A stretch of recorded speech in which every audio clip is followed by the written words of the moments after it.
Black hole জিনিসটা কি এবং সেটা কিভাবে তৈরি হয়? এই বিশ্ব ব্রহ্মাণ্ডে অসংখ্য নক্ষত্র আমরা দেখতে পাই রাতের আকাশে। এই নক্ষত্রগুলোর ভর কিন্তু এক একটার এক এক প্রকার হয়।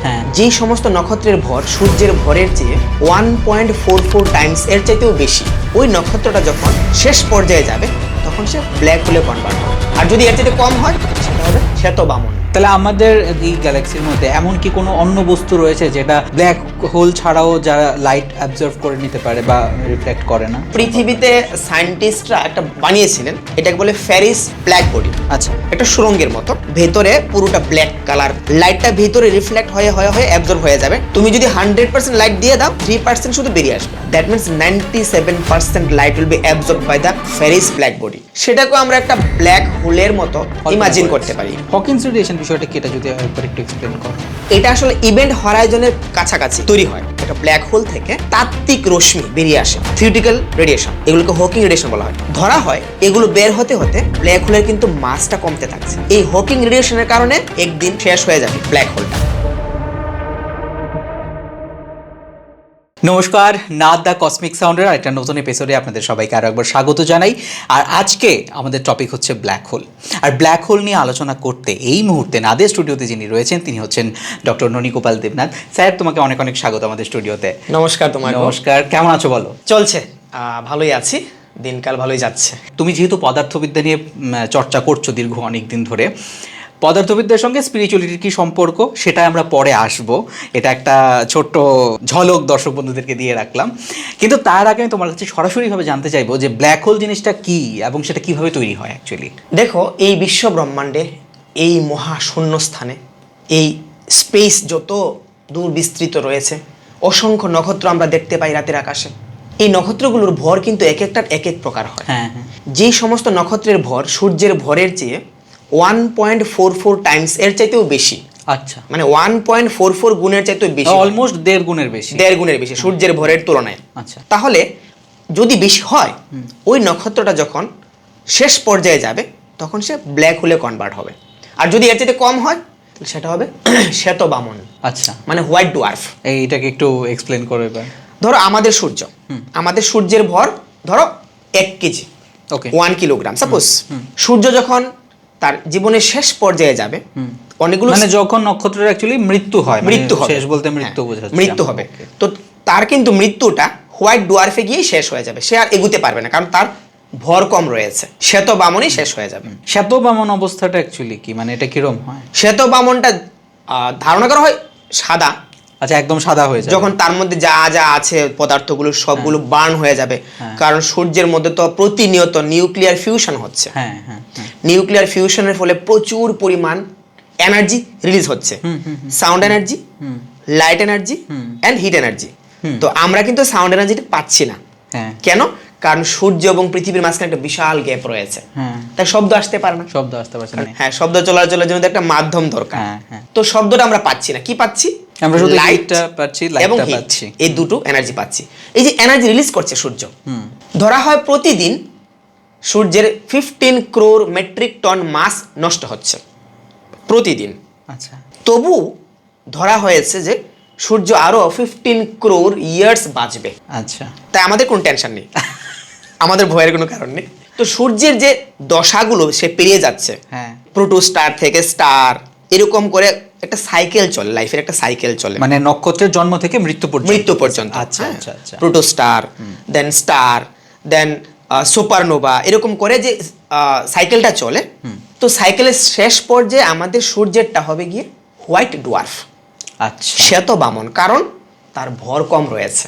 ওকে, এবার ধরো আরেকটা স্টার রয়েছে, ওই স্টারের ভর সূর্যের ভরের চেয়ে 1.44 টাইমস মোর। ওকে, তাহলে সেই নক্ষত্রটা তার জীবনের শেষ পর্যায়ে কিন্তু ব্ল্যাক হোলে কনভার্ট হবে। আচ্ছা, তাহলে ব্ল্যাক হোল কি সব নক্ষত্র হয় না? না, হবে না। সব নক্ষত্র কিন্তু ব্ল্যাক হোলে কনভার্ট হবে না। আচ্ছা, যাদের ভর কম আছে ওরা হবে হোয়াইট ডোয়ার্ফ অর্থাৎ শ্বেতবামন, আর যাদের ভর বেশি আছে ওরা হবে ব্ল্যাক হোল। আচ্ছা, তো এবার যদি বলো যে স্যার ব্ল্যাক হোলের আসলে কনসেপ্টটা কি, এক্স্যাক্টলি ব্ল্যাক হোল কি করে, মানে ব্ল্যাক হোল জিনিসটা দেখতে কেমন হয়? আমি যদি একটা আইডিয়া বলি, নক্ষত্রটা ধরো মরে গেল, এবার সে পুরো ব্ল্যাক হয়ে যাবে, মানে দেখতে বিষয়টা কিরকম হবে, কিরকম হবে, বা তার প্রকৃতি বা কিরকম? ধরো আমার কাছে একটা কলম আছে, কলমটাকে আমরা দেখতে পাচ্ছি, কেন দেখতে পাচ্ছি বা কিভাবে দেখতে পাচ্ছি? কারণ এটা থেকে লাইট রিফ্লেক্ট হয়ে আমার চোখে আসছে, রাইট, তাই আমি দেখতে পাচ্ছি। কিন্তু ব্ল্যাক হোল থেকে কোনো প্রকার বিকিরণ প্রতিফলিত হয় না, রিফ্লেক্ট হয় না, তাই ব্ল্যাক হোলকে দেখা যায় না, মোটেই দেখা যায় না। আচ্ছা, just about to predict.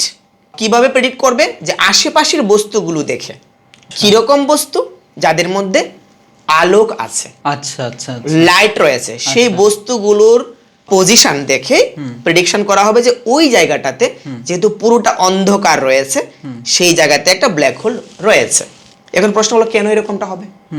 Black হোলের density এত বেশি, তার অ্যাট্রাকটিভ পাওয়ার এত বেশি, মানে এটা তখন পুরো ম্যাগনেটের মতন কাজ করে, ম্যাগনেটের চাইতেও মহাম্যাগনেটের মতো কাজ করে।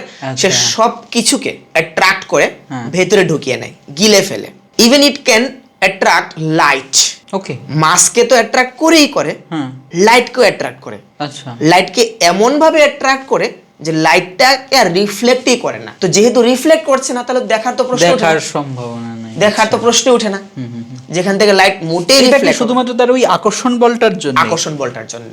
আচ্ছা, তার এত বেশি আকর্ষণ বল যেটা নাকি আনপ্রেডিক্টেবল। তাহলে তখন যদি তার সামনে ধরো আমাদের পৃথিবীর মতন কোনো গ্রহ উপগ্রহ এগুলো যদি একদম পুরো টেনে তার ভেতরে নিয়ে নেবে, পুরোটাকেই টেনে নিয়ে গিলে ফেলবে। বাপরে, তার এত বড় অ্যাট্রাকশন পাওয়ার রয়েছে, এত বেশি অ্যাট্রাকশন পাওয়ার রয়েছে। আচ্ছা, এই ব্ল্যাক হোলকে নিয়ে অনেক রকমের তথ্য আমরা পাই। সায়েন্টিস্ট আইনস্টাইন অনেক কিছুই দিয়ে গেছেন, অনেক বিজ্ঞানীরা দিয়েছেন, বর্তমানে এটা নিয়ে রিসার্চ চলছে। যেহেতু আমাদের পৃথিবী থেকে বিলিয়ন ট্রিলিয়ন লাইট ইয়ার্স দূরে রয়েছে ব্ল্যাক হোল, মানে আমাদের পৃথিবীর আশেপাশে এরকম কোনো ব্ল্যাক হোল নেই? নেই, আমাদের পৃথিবীর আশেপাশে কোনো ব্ল্যাক হোল নেই। আচ্ছা, তাহলে অনেকটা দূরে, অনেক অনেক দূরে রয়েছে। হ্যাঁ, যদিও মিল্কি ওয়ে গ্যালাক্সিতে একটা ব্ল্যাক হোল আছে, সেরকম সম্ভাবনা একটা সায়েন্টিস্টরা বলেছেন, তবু সেই ব্ল্যাক হোলটার কারণে আমাদের যে গ্রহগুলোর বা আমাদের পৃথিবীর কোনো প্রকার রিস্ক বা ঝুঁকি রয়েছে কিনা সেটা যদি জানতে চাও, তাহলে সেটা বলবো মোটেই না। আচ্ছা আচ্ছা, তার মাঝখানে একটা প্রশ্ন করতে চাই। এই যে তুমি বললে যে ব্ল্যাক হোলগুলো অনেক দূরে রয়েছে, হ্যাঁ, তাহলে আমরা বুঝতে পারছি কিভাবে যে ওইখানে একটা ব্ল্যাক হোল থাকতে পারে বা থাকার সম্ভাবনা রয়েছে? বা এই যে ধরো তুমি বললে যে এই জায়গাটার মধ্যে আশেপাশে, তুমি তো একটু বললে যে লাইটের সম্ভাবনা দেখে বা আশেপাশের বস্তুগুলো দেখে, তাহলে আমি নির্দিষ্ট করে কিভাবে বলবো যে ওইখানটাতে একটা থাকার সম্ভাবনা রয়েছে বা আছে ওইখানে? আমি একটা উদাহরণ দিয়ে বলছি তোমাকে। তাহলে ধরো তুমি ফ্লাইটে উঠেছো রাত্রিবেলা, তো ফ্লাইট দিয়ে যখন তুমি যাচ্ছ, অনেক নিচে যখন তুমি তাকাবে, তখন যেই জায়গাতে দেখবে তুমি কোনো আলোক নেই, অন্ধকার জায়গা, তখন তুমি ভাববে যে এখানে ফরেস্ট আছে বা এখানে কোনো হেবিটেট নেই, মানুষের বাড়ি ঘর নেই, শহর নেই, গ্রাম নেই। যদি থাকতো তাহলে তো লাইট থাকতো, লাইট জ্বলতো, কিন্তু তার আশেপাশে তুমি লাইট দেখতে পাচ্ছ, পুরো গোল এরিয়াটার ওই দিকটাতে লাইট দেখতে পাচ্ছ, মাঝখানটা অনেক বড় একটা অঞ্চল অন্ধকার, কিছু নাই, কোনো লাইট নেই। এর মানে হলো ওই মাঝখানটাতে, যেটা ব্ল্যাক হোলের কথাটা বলছিলাম, যে ওই জায়গাটাতে এমন কিছু রয়েছে যে নাকি লাইটটাকে অ্যাবজর্ব করে নিচ্ছে। লাইটটাকে অ্যাবজর্ব করে নিচ্ছে মানে রিফ্লেক্ট করছে না। আর আশেপাশের বস্তুগুলো দেখে আমি বুঝতে পারছি যে ওইগুলো এক একটা নক্ষত্র বা কোনো কিছু একটা বস্তু রয়েছে যার মধ্য থেকে লাইট বেরিয়ে আসছে, সেগুলো দেখতে পাচ্ছি। কিন্তু ওই মাঝখানটা কিচ্ছু নেই, কিচ্ছু নেই, মানে there may be one black hole. আচ্ছা আচ্ছা, তো সেই রকম ভাবে এইটাও কি কোনো একটা প্রেডিকশন, মানে এখানে ব্ল্যাক হোল হতেও পারে আবার নাও হতে পারে, এমনও কি? হ্যাঁ, ডেফিনেটলি প্রেডিকশন। তাহলে আমাদের ধরো এই গ্যালাক্সির মধ্যে এমন কি কোনো অন্য বস্তু রয়েছে যেটা ব্ল্যাক হোল ছাড়াও যারা লাইট অ্যাবজর্ভ করে নিতে পারে বা রিফ্লেক্ট করে না? এমন বস্তু তো সাধারণত এখন অবধি ডিটেক্ট হয়নি যে ব্ল্যাক হোল এর মতো অন্য কোনো বস্তু যে লাইটকে অ্যাবজর্ব করে নিচ্ছে। তাহলে মানে আমরা অন এন এভারেজ ধরে নিচ্ছি যে ওইটা একটা ব্ল্যাক হোল হতে পারে। তবে পৃথিবীতে সায়েন্টিস্টরা একটা বানিয়েছিলেন, এটাকে বলে ফেরিস ব্ল্যাক বডি। আচ্ছা, ফেরি একটা বডি বানিয়েছিলেন, একটা বস্তু, একটা সুরঙ্গের মতো, ভেতরে পুরোটা ব্ল্যাক কালার দিয়ে তৈরি করা, লাইটটা ভিতরে রিফ্লেক্ট হয়ে হয়ে হয়ে অ্যাবজর্ব হয়ে যাবে, 97% অ্যাবজর্ব হয়ে যাবে। আচ্ছা, তুমি যদি 100% লাইট দিয়ে দাও, 3% শুধু বেরিয়ে আসবে। আচ্ছা আচ্ছা, that means 97% light will be absorbed by the Ferry's black body. সেটাকে আমরা একটা ব্ল্যাক হোলের মতো ইমাজিন করতে পারি, কল্পনা করতে পারি। অনেকেই বলে যে টাইম ট্রাভেল সম্ভব। এবার ব্ল্যাক হোলের মধ্যে গেলে নাকি টাইম স্লো হয়ে যায়। আমি এটা কেন বলছি, তুমি নিশ্চয়ই শুনে থাকবে যে কৈলাসের পর্বতের শিখরে তো এখন পর্যন্ত কেউ চড়তে পারেনি। আর যারাই গেছেন তারা যত উপরে উঠেছেন তারা দেখেছেন যে সময় এখানে খুব ফাস্ট চলে এবং লোক খুব তাড়াতাড়ি বুড়িয়ে যাচ্ছে। মানে ওরা উঠছে, ওরা দেখছে যে চুল দাড়ি সাদা হয়ে যাচ্ছে, চামড়া বটে যাচ্ছে, নখ বড় হয়ে যাচ্ছে, ইত্যাদি ইত্যাদি বিষয়গুলো। মানে সময় এখানে খুব দ্রুত চলছে। ব্ল্যাক হোলে ঠিক উল্টো বিষয়টা করছে, মানে এখানে টাইম খুব স্লো হয়ে যাচ্ছে। এটার সঙ্গে টাইম ট্রাভেল, এই বিষয়টা খুব ইন্টারেস্টিং, একটু যদি এক্সপ্লেন করো। ব্ল্যাক হোল আসলে তো যেটা বললাম যে তার মধ্যে এমন এক শক্তি রয়েছে সব কিছুকে অ্যাবজর্ব করতে পারে। তো অ্যাবজর্ব করতে গেলে তার মধ্যে যে একটা ক্ষমতা শক্তি রয়েছে, সেটা কেন রয়েছে সেটা আমাদেরকে একটু কল্পনা করতে হবে। আচ্ছা, ইভেন্ট হরাইজন। আচ্ছা, ইভেন্ট হরাইজন মানে হলো ওই ব্ল্যাক হোলের আশেপাশে একটা সীমানা। সেই সীমানাতে ঢুকলেই বা সীমানাতে গেলেই টাইমটা স্লো ডাউন হয়ে যাবে। আচ্ছা, দূর থেকে যদি ধরো তুমি observer, you are observer from Earth, you are observing, তো তুমি দেখবে ওই ব্যক্তির সময়টা অনেক স্লো হয়ে গেছে, কিন্তু তোমার সময় তো আপন গতিতে চলছে, আমার মতনই চলবে, তোমার মতো চলছে। তাহলে ওই ব্যক্তি যে সময়টা স্লো ডাউন হয়ে যাচ্ছে, ডিস্টর্ট হয়ে যাচ্ছে। স্লো হয়ে যাচ্ছে মানে কি, ওর যাওয়াটা বা ওইখানে গিয়ে পৌঁছানোটা স্লো হয়ে যাচ্ছে, মানে ও ফার্স্ট চলে যাচ্ছে নাকি? ধরো আমি যে এই যে হাতটা নাড়াচাড়া করছি, একটা সময় নিচ্ছে তো। তো এই হাতটা, আমি পৃথিবীতে আছি এখন, আমার পৃথিবীর রেসপেক্টে যে টাইম আমরা ইমাজিন করি বা জানি, সেই টাইম অনুসারে আমার হাতটা নড়াচড়া করছে। এটা তোমার কাছে স্বাভাবিক মনে হচ্ছে, কিন্তু হাতটাকে যদি ধীরে ধীরে ধীরে ধীরে উঠাই, তখন মনে হবে যে মানে এটা কি হচ্ছে ব্যাপারটা। হোলির পরে ভাং খেলে পরে যে এফেক্টটা হয় অনেকটা সেই রকম ঠিক ঠিক। ওকে, মানে একদম এরকম ভাবে স্লো হয়ে যাচ্ছে।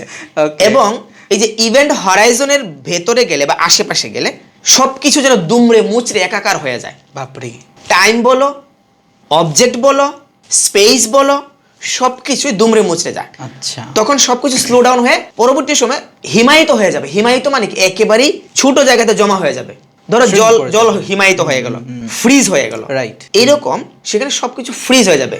যখন ইভেন্ট হরাইজনের আশেপাশে তুমি যাবে বা কোনো একটা বস্তু যাবে, তখন ওই ব্যক্তির বা বস্তুর সাপেক্ষে যে সময়টা, সময় মানে কাল, আর একটা আছে স্পেস, এই যে শূন্য স্থান স্পেস, সবগুলো নাকি স্লো ডাউন হয়ে যাবে এবং দুমড়ে মুচড়ে যাবে। আচ্ছা, তো এই যে ব্যাপারটা হচ্ছে, এটা কোথায় কোন জায়গা থেকে শুরু হচ্ছে, এই যেটাকে বলে ইভেন্ট হরাইজন, সেই হরাইজন থেকে শুরু হয় এই ব্যাপারটা। আর ভিতরে গেলে তো ফিরে আসার কোনো সম্ভাবনা নেই। মানে এটা হচ্ছে ব্ল্যাক হোলের আশেপাশের কোনো একটা অঞ্চল বা অঞ্চল, যেখান থেকে এই বিষয়টা স্টার্ট হচ্ছে। আচ্ছা, তাহলে এইটার সাথে ওই টাইম ট্রাভেলের যোগাযোগটা ঠিক কিরকম ভাবে স্থাপন হয়? এটাকে বলা হয় ওয়ার্ম হোল। আইনস্টাইন বলেছেন যে ওয়ার্ম হোল হলো এমন একটা সুড়ঙ্গ, যেই সুড়ঙ্গটা দিয়ে তুমি একটা স্পেস থেকে আরেকটা স্পেসে চলে যেতে পারবে, যার মধ্যে দূরত্ব ছিল crore crore billion trillion light years, কিন্তু অল্প সময়ের মধ্যে তুমি এই প্লেস থেকে ওই প্লেসে চলে যেতে পারবে। কিভাবে সেটা সম্ভব? যদি আমি একটা কাগজের দুই প্রান্তে দুটো বিন্দু দিই, দুটো বিন্দুর মধ্যে একটা দূরত্ব রয়েছে, যথেষ্ট দূরত্ব রয়েছে, ধরো 15 সেন্টিমিটার দূরত্ব রয়েছে কাগজের দুই প্রান্তের দুটো বিন্দুর মধ্যে। কাগজটা যদি আমি ভাঁজ করে নিই, তাহলে দুটো বিন্দু কাছাকাছি চলে আসলো। এইভাবেই টাইম ট্রাভেলটা হচ্ছে, স্পেস ট্রাভেলটা হচ্ছে। মানে দুটো স্থানকে এই ওয়ার্ম হোল কি করে, একটা হোলের মধ্য দিয়ে, একটা টানেলের মধ্য দিয়ে কানেক্ট করে নিচ্ছে। আচ্ছা, এবং এই টানেলটা কিভাবে তৈরি হয়? ওই অ্যাট্রাকশনের মাধ্যমে, মানে ব্ল্যাক হোলের থেকে যে অ্যাট্রাকশনটা তৈরি হচ্ছে ওইটার থেকে? এই টানেলটা মূলত তৈরি হয় এই যে তার অসীম আকর্ষণ ক্ষমতা রয়েছে, সে অসীম আকর্ষণ ক্ষমতার ফলে সে সময় এবং স্থানকে দুমড়ে মুচড়ে দিচ্ছে, দুমড়ে মুচড়ে একেবারেই কাছাকাছি নিয়ে আসছে, তারই ক্ষমতা রয়েছে। সেই কারণে মাঝখানে একটা ওয়ার্ম হোল তৈরি হয়, যে ওয়ার্ম হোলটা একটা ইউনিভার্স থেকে আরেকটা ইউনিভার্সে তুমি যেতে পারবে অতি অল্প সময়ের মধ্যে। আচ্ছা, that is possible by wormhole. It is like one tunnel, the place which connects, the road which connects two places. এটা টানেল। এবং টানেলের মধ্যে গেলে পরে দেখবে, ধরো আমাদের যেই জায়গাটায় যাচ্ছে ওইটার ডিসটেন্সটা অনেকটা শর্ট হয়ে যাচ্ছে, আর টাইমটা অনেকটা কম লাগছে। তো এইখানে ওই ওয়ার্ম হোলের যে ব্যাপারটা বলে, এটা ঠিক সেম ভাবে কাজ করে। এই ওয়ার্ম হোলটা কিন্তু একটা টানেলের মতো কাজ করছে, ওইটাই অ্যাকচুয়ালি টাইম ট্রাভেল। হ্যাঁ, টাইম ট্রাভেলের জন্য এটা হেল্প করছে। তো টাইম ট্রাভেলের জন্য হেল্প করছে মানে কি, স্পেসটাকে কমিয়ে দিচ্ছে। ধরো তুমি আগরতলা থেকে বিশালগড় যাবে, সাপোজ আগরতলা থেকে বিশাল দূরত্ব 20 কিলোমিটার, তো 20 কিলোমিটার যেতে তোমার একটা দূরত্ব যেতে হচ্ছে, আবার সময় লাগছে, দুটো ফ্যাক্টর কিন্তু এখানে কাজ করছে। You have to travel the distance along with the time, কিন্তু এই দুটোকে যদি কমিয়ে আনা যায়, তাহলে সেটাই হচ্ছে ওয়ার্ম হোলের কাজ। ওয়ার্ম হোল দুটো প্লেসকে, অনেক দূরত্বে দুটো প্লেসকে কানেক্ট করে দিচ্ছে। আচ্ছা, সিঙ্গুলারিটিতে বোঝায় যে প্রত্যেকটা জিনিসের ভর নাকি জিরো হয়ে যায়, মানে যারা ধরো ওভার ওয়েটে ভুগছে যদি জিমে টিমে না যায় দেখি সিঙ্গুলারিটিতে পৌঁছে গেলে তার ওয়েট জিরো হয়ে যাবে। সেটা একটা মজার ব্যাপার। এই যে সিঙ্গুলারিটি মানেই নামটা শুনলেই মনে হচ্ছে একেবারেই সিঙ্গেল পয়েন্টে কনভার্ট হবে। হ্যাঁ। তো যতই মেসিভ অবজেক্ট হোক না কেন, তার মাস যত বেশি থাকুক না কেন, তার আয়তন ভলিউম যতই বেশি থাকুক না কেন, তার যে এই যে একটা অ্যাট্রাকশন, এই যে ব্ল্যাক হোলের যে অ্যাট্রাকশনটা, তার অ্যাট্রাকশনের ফলে তার ভেতরে বস্তুটাকে যখন নিয়ে যাচ্ছে সব কিছুকে এতই ছোট করে দিচ্ছে, তার ডেনসিটি এত বাড়িয়ে দিচ্ছে, পুরো ভলিউমটা যেন একটা বিন্দুতে কনভার্ট হচ্ছে, মানে সিঙ্গুলার পয়েন্টে কনভার্ট হচ্ছে। বুঝতে পেরেছি। That is singularity. ধরো তোমাকে আমি অনেকগুলো কটন দিলাম, মানে তুলা দিলাম, তুলাগুলো ছড়ানো ছিটানো আছে বেশ বড় জায়গাতে। এবার সবগুলো তুলাকে যদি তুমি একদম চেপে চেপে চেপে চেপে একটা ছোট জায়গাতে নিয়ে আসো, তাহলে তার ভলিউমটা কমে গেল, ডেনসিটি বেড়ে গেল, কিন্তু ঘনত্ব বেড়ে গেল, ভলিউমটা মানে আয়তনটা কমে গেল, ডেনসিটি বেড়ে গেল। এইরকম ভাবে যদি ধরো আমাদের পৃথিবীর বা অন্য কোনো গ্রহ অনেক বড়, বেশ বড়, তার মাস রয়েছে, তার আয়তন রয়েছে, তো সেটাকেও যদি আমরা ব্ল্যাক হোলের ভেতরে পাঠিয়ে দিই তাহলে সিঙ্গুলারিটিতে কনভার্ট হবে। আচ্ছা, কারণ তার ডেনসিটি এত বেড়ে যাবে, তখন সবগুলো যেন একটা পয়েন্টে কনভার্ট হয়ে যাবে। মানে ব্ল্যাক হোল জিনিসটাই এত বড়, এগুলোর মাঝখানে আমি যা কিছু রাখবো এগুলো আস্তে আস্তে শূন্য হতে হতে একদম ছোট্ট সূক্ষ্ম একদম হয়ে shrink যাবে, হয়ে যাবে। মানে একদম পুরো জিরো, মানে ওই জিরো পয়েন্টটাকে আমরা অ্যাকচুয়ালি সিঙ্গুলারিটি বলছি আর কি। ওকে, 0 পয়েন্টে সিঙ্গুলারিটি বলছি। কথায় বলে যে ব্ল্যাক হোল নাকি সবকিছু খেয়ে ফেলে, মানে মানুষ টানুষ, বাজে সম্পর্ক, পুরনো সম্পর্ক সবকিছু খেয়ে ফেলে, এটা কতটুকু সত্যি? হ্যাঁ, খেয়ে ফেলা আর অ্যাট্রাক্ট করা দুই জিনিস। আমি একটা এক্সাম্পল দিচ্ছি। ধরো তোমার কাছে একটা ম্যাগনেট আছে, পাশে যদি একটা লোহা রাখি, ছোট পিন রাখি, ম্যাগনেট কি করবে? পিনটাকে অ্যাট্রাক্ট করবে। সে কিন্তু অ্যাট্রাক্ট করলো, আকর্ষণ করলো, তার শরীরের মধ্যে ওই বডিটাকেও লাগিয়ে দিল, দ্যাট ইজ অ্যাট্রাকশন। এটা কিন্তু খেয়ে ফেলেনি বা গিলে ফেলেনি। খেয়ে ফেলা বা গিলে ফেলা যেটা আমরা ভাবি বা আমাদের পৃথিবীর জন্য যেটা অ্যাপ্লিকেবল, সেটা হলো কি খাওয়ার পর পেটের ভিতরে চলে যাবে, ডাইজেস্ট হয়ে যাবে, ইত্যাদি ইত্যাদি। কিন্তু ব্ল্যাক হোল কি করে? ব্ল্যাক হোল তার ইভেন্ট হরাইজনের আশেপাশে গেলে কোনো বস্তুকে সে টেনে নিয়ে যায়, মানে অনেকটা ম্যাগনেটের মতো, তার ভিতরে টেনে নিয়ে যাচ্ছে। টেনে নিয়ে গিয়ে এমন ভাবে তাকে দুমড়ে মুচড়ে একাকার করে ফেলবে, তার ডেনসিটি এত বাড়িয়ে দেবে, ওই যে বললাম সিঙ্গুলারিটিতে কনভার্ট হয়ে যাবে, বিন্দুবৎ হয়ে যাবে, তার ডেনসিটি এত বেশি হবে, দ্যাট ইজ বিয়ন্ড ইমাজিনেশন, আমাদের কল্পনার বাইরে। আচ্ছা, ধরো আমার হাতে একটা কলম রয়েছে, এই কলমটা ওঠানোর জন্য আমার 2 আঙ্গুল যথেষ্ট, কিন্তু যদি এতটুকু সাইজের একটা অবজেক্ট ব্ল্যাক হোলের ভেতরে থাকে, বর্তমানে মনে করো আছে, সেটাকে ওঠানোর জন্য 500 হাতি 1000 ঘোড়া দিয়েও উঠানো যাবে না, তার ডেনসিটি এত বেশি। তাহলে ডেনসিটি বেশি মানে ভর বেশি হবে, তো ভর ডেনসিটির উপর ডিপেন্ড করে, কিন্তু ঘনত্বের উপর কিন্তু ভর ডিপেন্ড করছে। তাহলে ধরো একটা ইট আর একটা থার্মোকল একই সাইজের, তো ডেনসিটি বেশি ইটের, ঘনত্ব বেশি, তাই ভারী। একটা ইট ধরো সাপোজ 4 কেজি বা 3.5 কেজি এরকম হতে পারে, আর এই সাইজের একটা থার্মোকল কিন্তু 100 গ্রাম 200 গ্রামও হবে না, কারণ ডেনসিটি ডিফার করছে এখানে। তো ব্ল্যাক হোলের ভেতরে যখন ক্ষুদ্র একটা বস্তু থাকবে, তার ডেনসিটি এত বেশি, তার ভর অকল্পনীয়। আচ্ছা, ওই সময় কথা প্রসঙ্গে একটা প্রসঙ্গ বলছিলে যে মিল্কি ওয়ের মাঝখানে, গ্যালাক্সির মাঝখানে একটা বিশাল ব্ল্যাক হোল আমরা প্রেডিক্ট করছি যে এখানে আছে, তো এইটা আমাদের পৃথিবীর জন্য কতটুকু ক্ষতিকর হতে পারে? তো মিল্কি ওয়ে গ্যালাক্সির মাঝখানে একটা কিন্তু ব্ল্যাক হোল রয়েছে, সুপার মেসিভ ব্ল্যাক হোল। সেটা আমাদের পৃথিবী থেকে প্রায় 26,000 আলোক বর্ষ দূরে রয়েছে। মানে আলোক যদি আজকের দিনে স্টার্ট করে সেখান থেকে আসা বা এখান থেকে যাওয়া, তাহলে 26,000 বছর লাগবে। এত দূরে রয়েছে যে ওই সুপার মেসিভ ব্ল্যাক হোলের অ্যাট্রাকটিভ পাওয়ারটা, অ্যাট্রাকশন পাওয়ারটা কিন্তু আমাদের পৃথিবী অবধি পৌঁছতে পারছে না। আচ্ছা, সে কারণে সেটা আমাদের জন্য কোনো হুমকির বিষয় না, আমাদের জন্য কোনো চিন্তার বিষয় না। ব্ল্যাক হোলের পাওয়ার কি বাড়তে থাকে, বা কখনো কি এরকম হয় যে ধরো ওর যে অ্যাট্রাকশন ক্যাপাসিটি ওরা বাড়ছে? যেমন বললে যে নক্ষত্রের একদম লাস্ট পর্যায়টা যেটা, সেটা হচ্ছে ব্ল্যাক হোল, মানে তার ওই ভরের ইসে অনুযায়ী। এবার ব্ল্যাক হোলটার অন্তিম পরিণতি কি হতে পারে, মানে এইটা কোনটার শেষ? নক্ষত্রের জন্ম হয়েছিল একদিন, তারও শেষ হয়েছে, হয়তো হোয়াইট ডুয়ার্ফে অথবা ব্ল্যাক হোলে। তোমার প্রশ্ন হল ব্ল্যাক হোলের পরে কি হবে? হ্যাঁ, তাহলে ব্ল্যাক হোল যেইভাবে ফরমেশনটা হয়েছিল নক্ষত্র থেকে শুরু করে, প্রোটোস্টার থেকে শুরু করে, তো প্রোটোস্টারের পরেই স্টার ফরমেশন হয়। তো আমাদের সূর্য এখন স্টার স্টেজে আছে, নক্ষত্র স্টেজে আছে। প্রোটোস্টারের পরে যে স্টার স্টেজ, তার তো বার্নিং হচ্ছে না, একটা স্টারের তো বার্নিং হচ্ছে, সে লাইট বিকিরণ করছে, মানে কিছু বার্ন হচ্ছে, তার মধ্যে মাস কমছে, কমতে কমতে আমাদের সূর্য হবে হোয়াইট ডুয়ার্ফ, মানে শ্বেতবামন। আর কোনো একটা বড় নক্ষত্র যার ভর ছিল সূর্যের ভরের 1.44 টাইমস মোর, সে হয়ে গেছে ব্ল্যাক হোল। সব কিছুই তো আস্তে আস্তে একটা শেষ থাকে, তো সেটাও হয়তো আমরা প্রেডিকশনই করব, হয়তো ব্ল্যাক হোলেরও শেষ হবে, তার যা যা এলিমেন্টস ছিল, তার মধ্যে যা যা জিনিস দিয়ে সে তৈরি হয়েছিল, বা বর্তমানে তার মধ্যে যা রয়েছে ব্ল্যাক হোলটার মধ্যে, সেগুলো হয়তো শেষ হবে একদিন। তুমি যে শ্বেতবস্তুর কথাটা বললে, এই শ্বেতবস্তুটার তাহলে শেষ পরিণতিটা কি হয়? শ্বেতবস্তুটা মানে হলো বার্নিং হতে হতে তার শেষ পর্যায়ে একটা ছোট নক্ষত্রে, যেমন আমাদের সূর্যের শেষ পর্যায়টা হবে শ্বেত বামন। বামন মানে ছোট, শ্বেত মানে সাদা। তো কেন শ্বেত বামন? পৃথিবীর মাস কম, পৃথিবীর মাস কম, তাই সে শ্বেত বামন অবধিই যেতে পারবে, এরপরের যে স্টেজগুলোতে সে আর যেতে পারবে না, সে কিন্তু ব্ল্যাক হোলে কনভার্ট হতে পারবে না। এবার তোমার প্রশ্ন হলো শ্বেত বামনের পরে কি হবে? একটা কাঠ যদি আমরা জ্বালাই, একটা কয়লা দেখতে পাই, লাইট এমিট হচ্ছে, হিট এমিট হচ্ছে, তার ভর কিন্তু কমছে ধীরে ধীরে। যেই কয়লা প্রথম কাঠ ছিল, কাঠের ওজন ছিল ধরো 1 কিলোগ্রাম, একটা কাঠ লাকড়ি, বার্নিং হচ্ছে, হয়ে হয়ে সে হয়ে গেল কয়লা, মাস কিন্তু অনেকটা কমে গেছে। কয়লাটাকে আরো বার্নিং করো, আরো বার্ন করো, হয়ে যাবে অ্যাশ, মানে ছাই হয়ে যাবে। তার কিন্তু ওজন টোটালি কমে গেছে, তার ফুদিলে উড়ে যাবে, ফুদিলে উড়ে যাবে।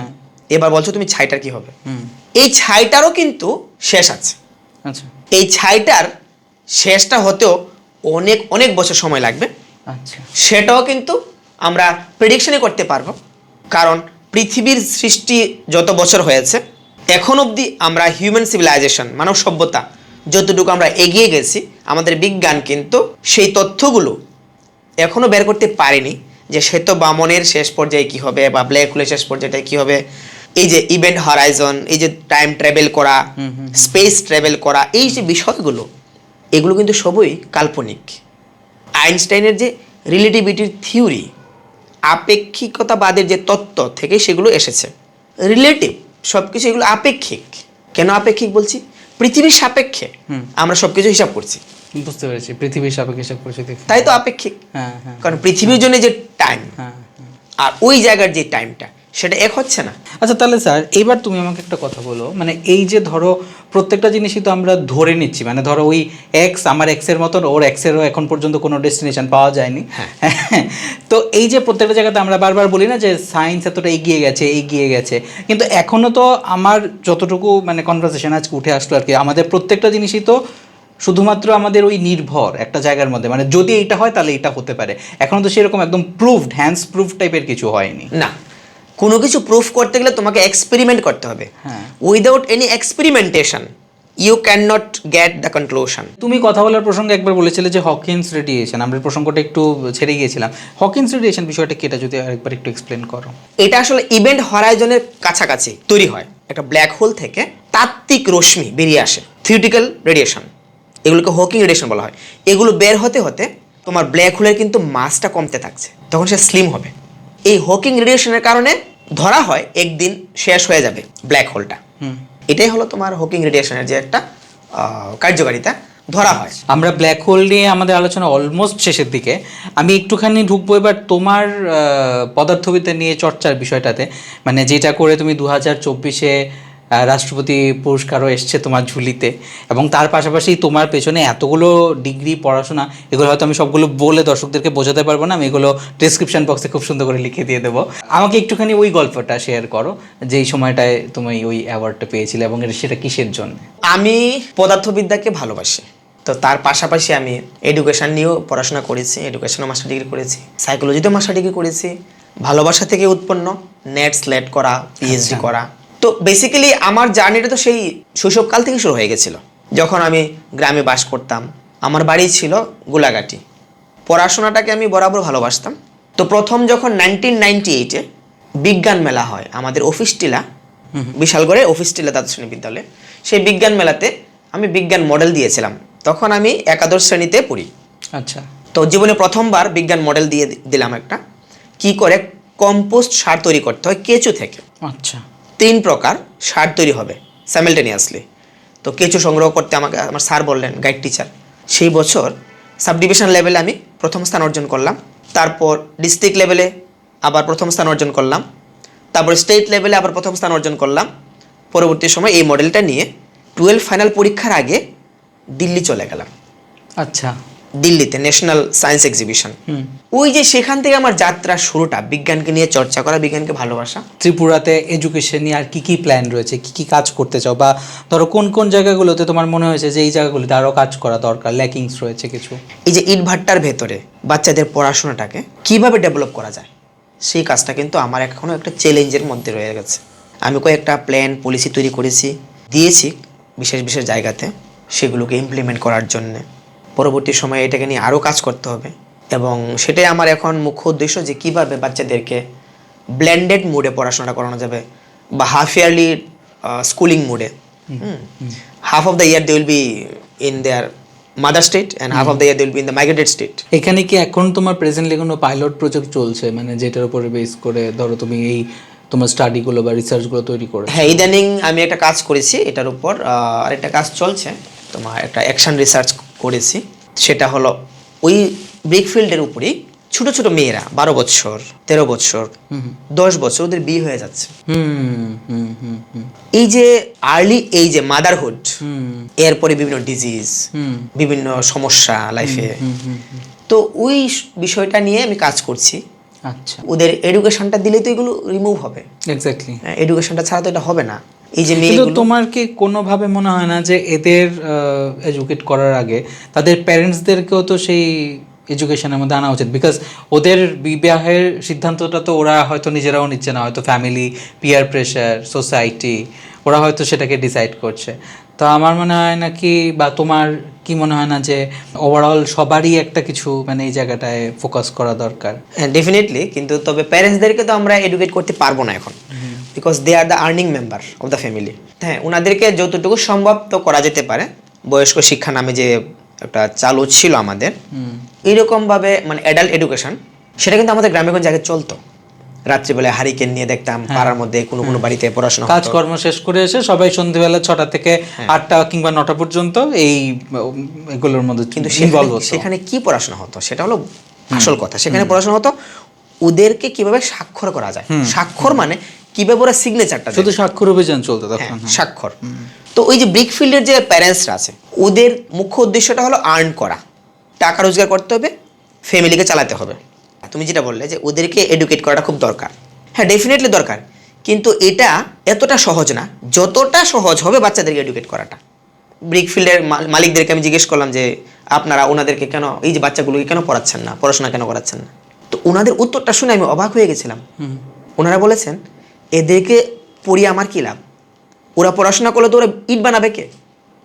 আমি উত্তর দিয়েছিলাম কেরালা থেকে ইট বানায় না কেউ, কেরালাতেও তো ইট তৈরি হয়, যেখানে 100% মানুষ শিক্ষিত, ওইখানে তো ইট তৈরি হচ্ছে যন্ত্রের মাধ্যমে।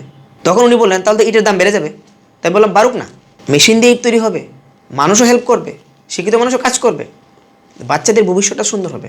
আচ্ছা, আমাদের রাজ্যে মানে এই যে তোমার স্বাক্ষরের কথা উঠে আসলো, সেই কারণে জিজ্ঞেস করছি যে এখনও কি মনে হয় যে সবাই সেই স্বাক্ষর, মানে আমরা তো অনেক বছর ধরেই 100% স্বাক্ষর 100% স্বাক্ষর বলছি, কিন্তু কর্মক্ষেত্রে গেলে পরে দেখা যায় এখনও বিভিন্ন জায়গাতে লোকজন সই করতে পারছেন না, টিপ সই দিচ্ছে। হ্যাঁ, মোস্ট অফ দ্য জায়গায় এটা চালু রয়েছে, কিন্তু তারপরেও কাগজে কলমে কিন্তু আমরা সবাই স্বাক্ষর বলছি। এই কথাটা যেহেতু এই জায়গাটায় রয়েছে, তুমি কতটুকু সেই ব্যাপারটাকে মানছো? হ্যাঁ, তবে সরকারি দিক থেকে আমরা যদিও বলি যে আমরা 100% স্বাক্ষর, কিন্তু সেটা বাস্তবে হয়নি এখন অবধি।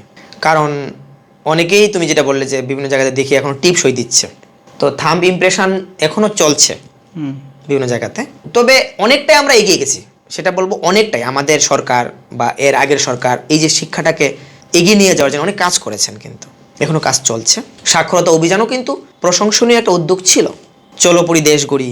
এখন অ্যাডাল্ট এডুকেশনের কি কি কোনো স্কিম রয়েছে যেগুলোর মধ্যে? অ্যাডাল্ট এডুকেশনের এখন তেমন কোনো স্কিম নেই।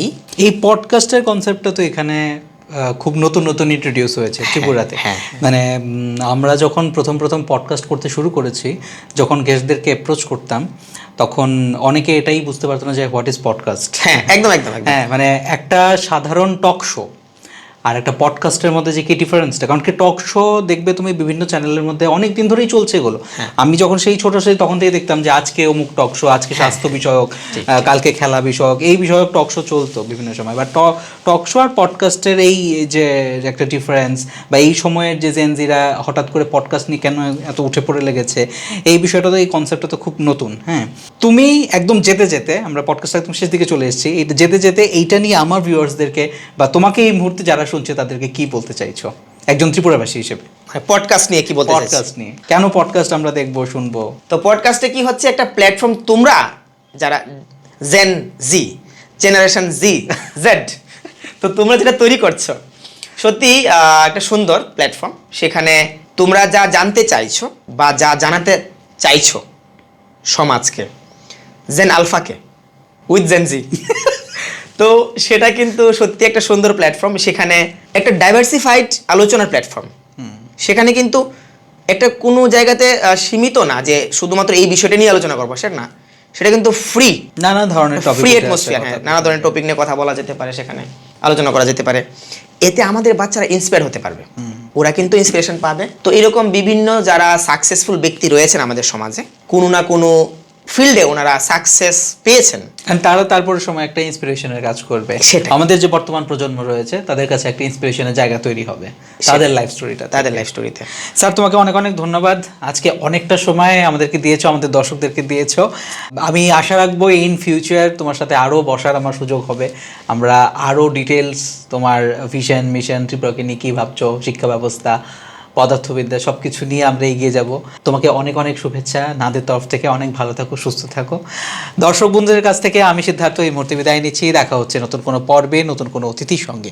ততক্ষণ পর্যন্ত আপনাদেরকে একটা বিষয় জানিয়ে রাখি, আমাদের নাদ দ্য কসমিক সাউন্ড ইতিমধ্যেই 100তম পর্ব কমপ্লিট করতে চলেছে, এবং এই পর্বগুলোর মধ্যে থেকে কোনগুলো তোমাদের কাছে বেশি ভালো লেগেছে অবভিয়াসলি কমেন্ট সেকশনে আমাদেরকে লিখে জানিও। কারণ কি, আমাদের যে তৃতীয় পর্বগুলো আসছে, মানে 100তম এপিসোডের পরে আমাদের যে পরের পর্বগুলো আসছে, সেগুলোর মধ্যে রয়েছে তোমাদের জন্য আরও অনেক নতুন চমক। তাই কোন বিষয়ের উপর তোমরা ভিডিও চাইছো অবশ্যই কমেন্ট সেকশনে লিখে জানিও, এবং অবশ্যই আমাদের সাথে থেকো, চ্যানেলটিকে সাবস্ক্রাইব করে দিও। ততক্ষণ পর্যন্ত সবাই ভালো থেকো, সুস্থ থেকো। নমস্কার। নমস্কার, তোমাকে অনেক অনেক ধন্যবাদ সুন্দর একটা প্ল্যাটফর্ম দেওয়ার জন্য, কথা বলার এত সুন্দর প্ল্যাটফর্ম সত্যি দরকার ছিল। অনেক অনেক ধন্যবাদ তোমাকে। তোমার চ্যানেল ফ্লারিশ করুক, তুমি এগিয়ে যাও, সেই আশীর্বাদ রইল। Thank you so much.